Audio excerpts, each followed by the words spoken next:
Hey everyone, this is Mike and Matt with Discover Powered Paragliding of North American Adventure Importers.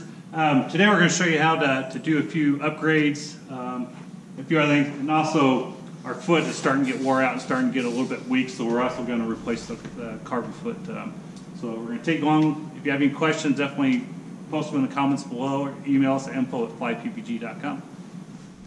Hi guys, it's Matt, Discover Powered Paragliding again.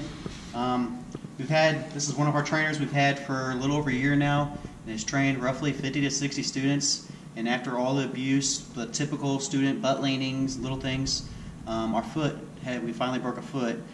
So we are going to show you how to replace this foot. Start, we undo the harness and the netting. So drop the harness, undo the netting. For a lot of you guys, you got the new style rope ratchet. So you should loosen up your rope ratchet. Loosen up the netting, and what we're going to do, I'm going to spin around so you guys can see. What I'm going to do from here is I'm going to slide these plastic pieces out and pull this bottom out. What that's going to do is it's going to free up the foot. Pull it out, go to the other side and do the same thing. Plastic. Lean forward, get the pressure off your broken foot because the cage is still holding the foot in place, so there's going to be pressure on it with the cage holding it.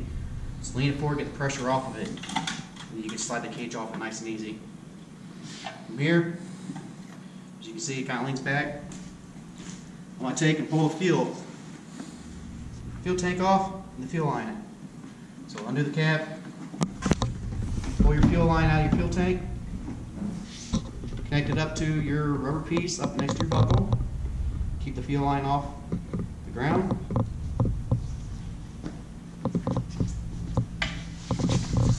Going to take fuel tank strap, rock it forward again, and we're going to pull the tank. We're going to pull both sides, pressure against the frame, and slide the tank back and off.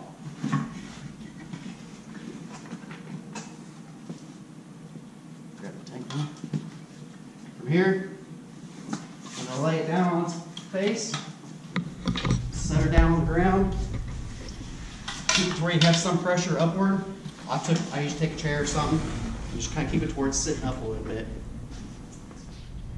Alright, some of you may have a bumper, some of you may not have a bumper, but our trainer has a bumper on it. What it does has 4 10mm nuts on it. I'll pull those 4 off. Loosen them all up. You just need to make them loose is all you need to do.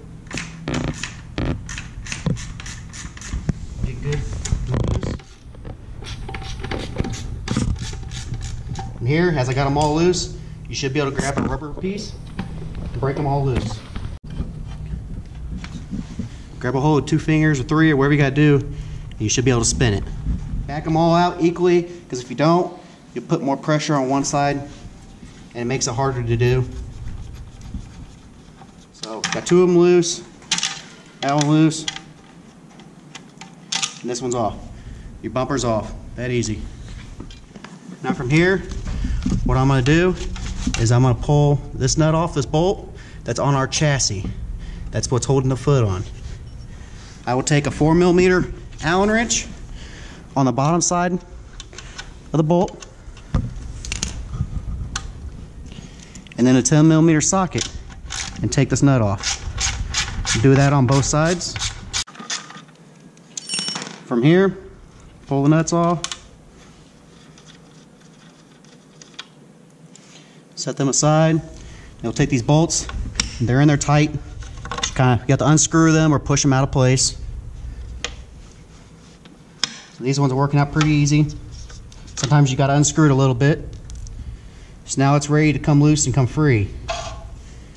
From here, what you're going to do is you're going to take a rubber mallet. You're going to brace the frame, hold on the frame, and then put pressure and tap this lower foot off the chassis. Get everything out of your way. Use nice pressure and tap it off, and tap it equally. Don't get one side all the way off because then you're putting too much tension on the other. So loosen one side and then go to the other side, tap it and get it loose. Keep going back and forth on both sides. until your foot pops off. Alright, now we got the old foot off, put the new foot on. We'll soak these ends, a little bit WD-40 on it, helps it slide in place.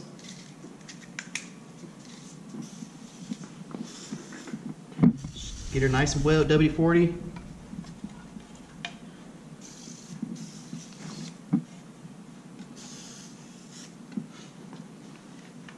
Just do that. Set the foot in place and go one side at a time. Tap it in. The same the other side.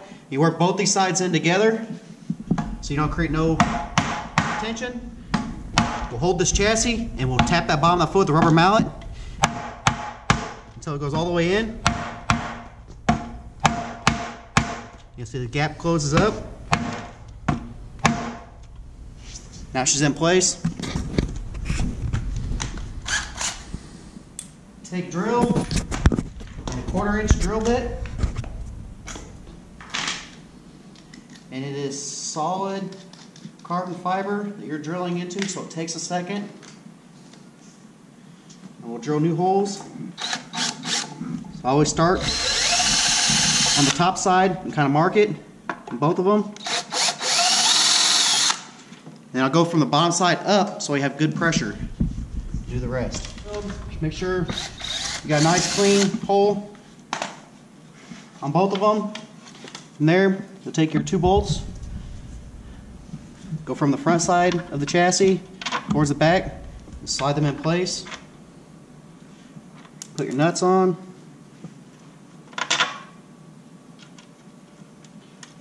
And you got a 4mm hex head on one side and a 10mm nut on the other. Kind of put them both on hand tight. And when I torque them, tighten them down. Go to where it sits against the chassis. Go where it sits against the chassis, it starts to get tension. I tighten out just a little bit, and then my wrist just a little bit, and that's all you need. Do that to the same the other side. From there, take your thread seal,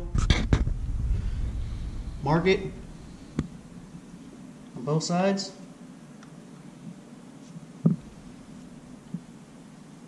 Now you got your new foot on. I got the new foot on. Go ahead and put the bumper back on.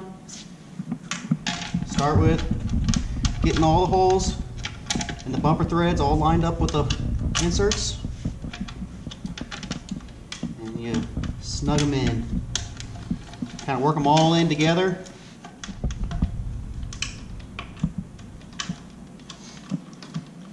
Go all the way to where they get tensioned all the way down. Take and tension down your 10mm nuts on the bottom side. I usually hold the end of the ratchet and I tighten it down just what my wrist can twist pretty much. It's all the tighter you need to have it. Bumper's on. Stand the frame back up.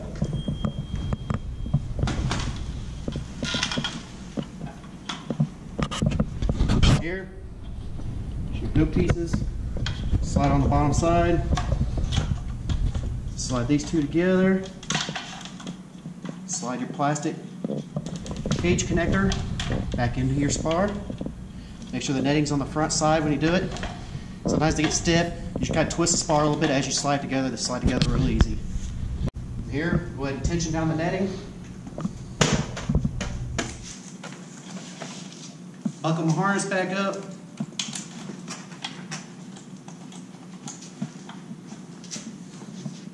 Here, take gas tank, we're going to set her back in place, set the tank down in the chassis and the foot, take your strap, make sure it's lined up on the side, nice and easy, pull around, wrap around the tank and around the chassis, pull back around, make sure everything's sitting, push the tank in place. And your gas tank strap, you do not have to crank on them. Take 2 fingers and just a little bit of tension, nice and snug. That's all you have to do. The chassis holds the tank in, the strap's there as a safety. All you need to do is 2-finger tension, that's it. Go back to the front side, put the fuel line back down in the fuel tank, go Go back in that PVC pipe. Got a brand new foot on our Adventure Pluma. If you guys have any more questions on how to do anything, feel free to get a hold of us, info@flyppg.com.